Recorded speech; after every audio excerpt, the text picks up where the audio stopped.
Donald Trump is so mean. He's not fit to be president, and he's a racist. Just look at all the racist things he's said and done,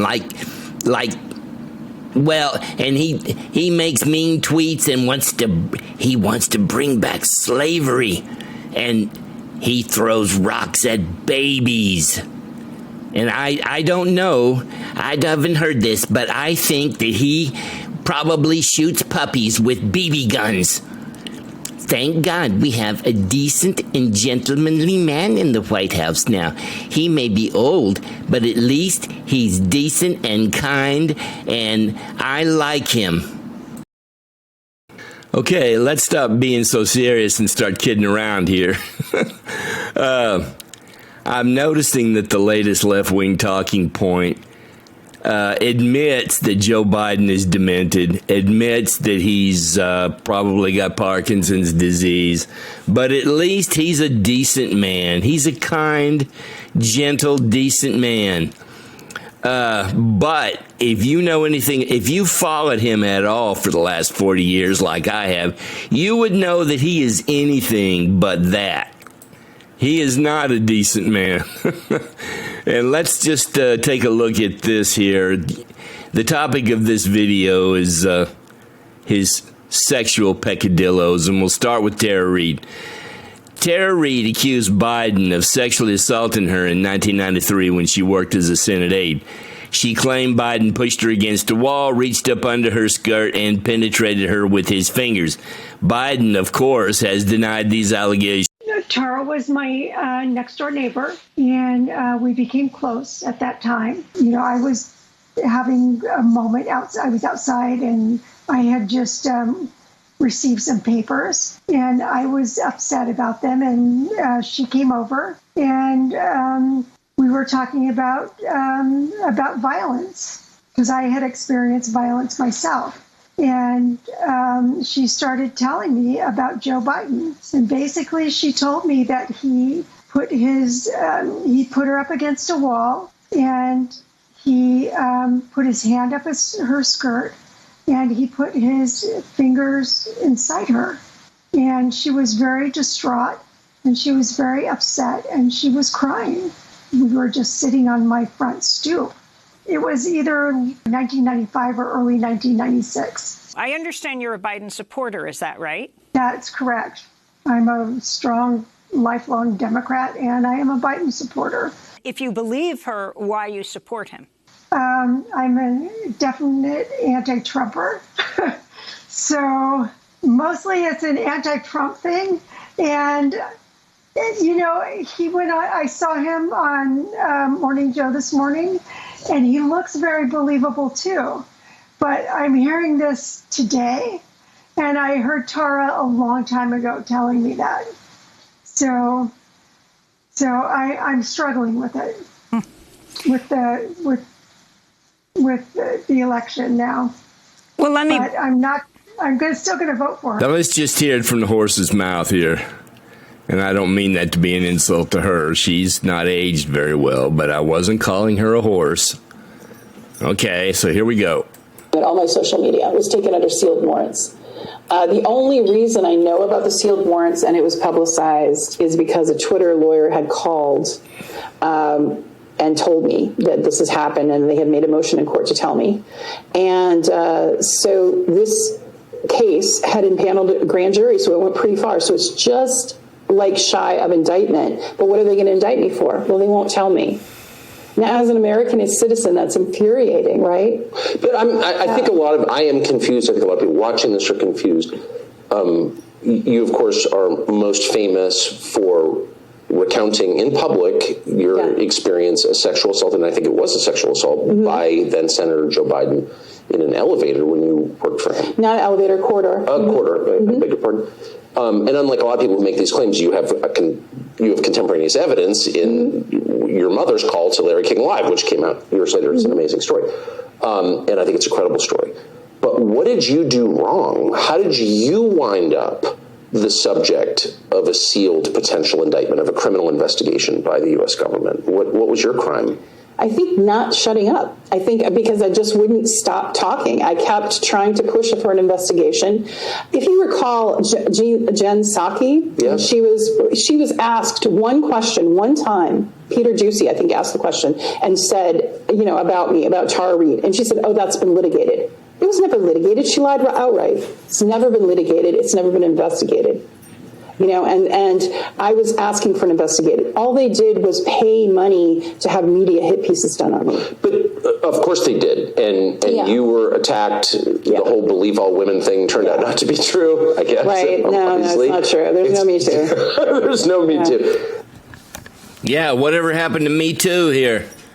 Anyway, the poor woman had to run off to Russia to try to escape these sons of bitches.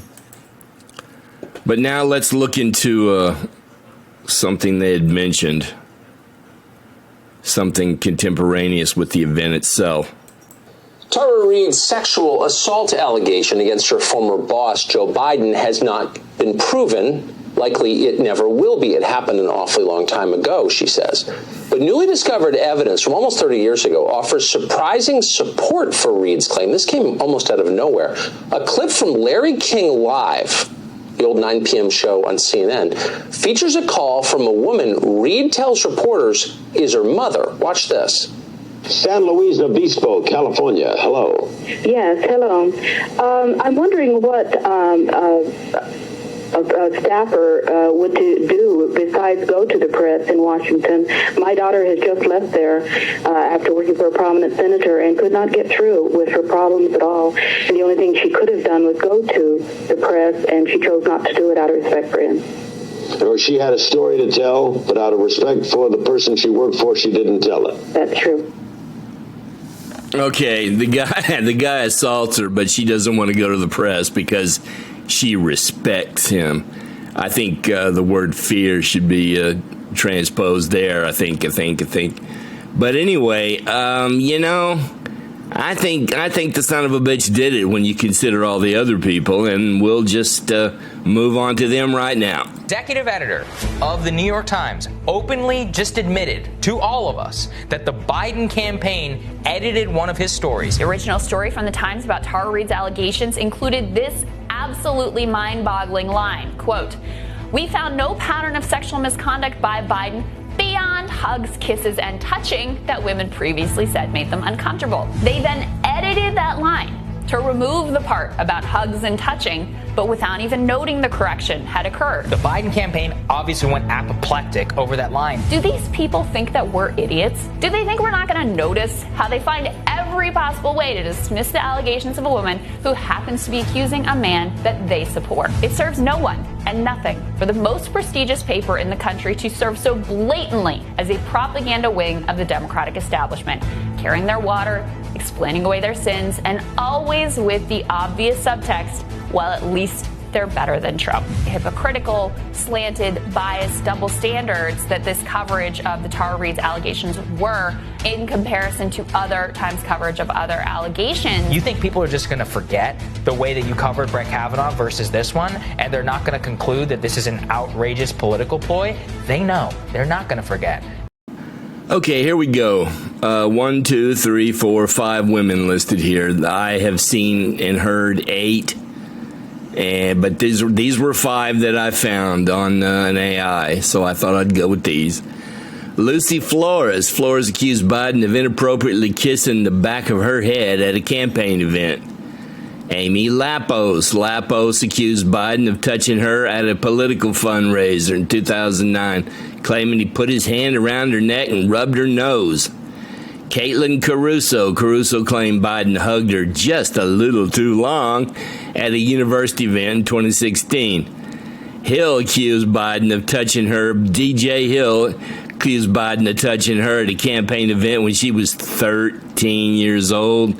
She said Biden put his hand on her thigh and ran his fingers up it, making her feel uncomfortable. That's illegal. Not only does that make you an asshole, it makes you a criminal too, but Vale Conert Yount Yount claimed Biden inappropriately touched her as a fundraising event in 2013 by running his hand from her shoulder to her lower back. She said the interaction was uncomfortable and made her feel like a sexual object. So this guy's got a pattern of fucking around with strange women. And as you'll see later, he's also got a problem with strange kids, too.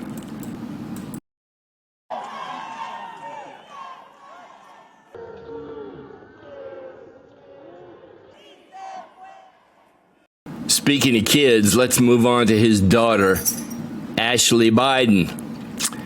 It flummoxes me to see that so many people still think that this is Russian disinformation, that it's fake, that it's not real.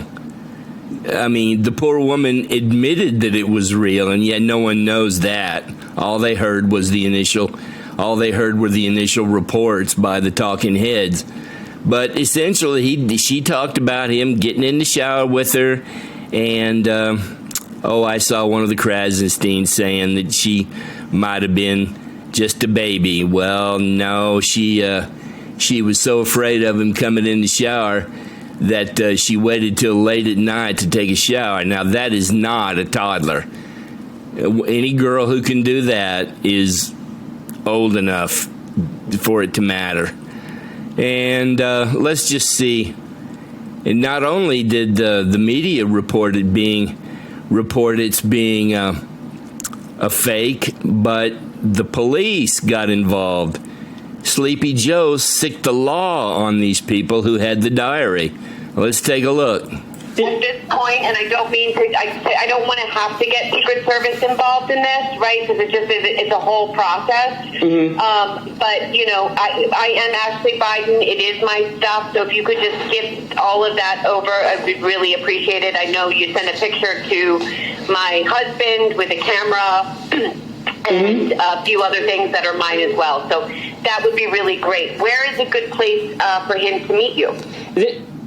At this point, and I don't mean to... Well, and then, of course, Project Veritas had the diary.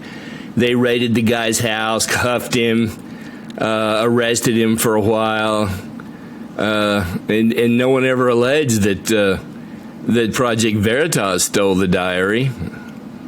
No one ever alleged that, but yet he was still arrested nonetheless. Shades of Julian Assange.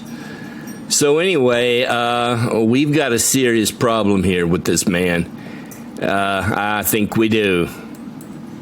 Any man psychopathic enough to do this, to do these things and evince this pattern of behavior, he's also the kind of man who would do just about anything to retain power and who would get us into a war.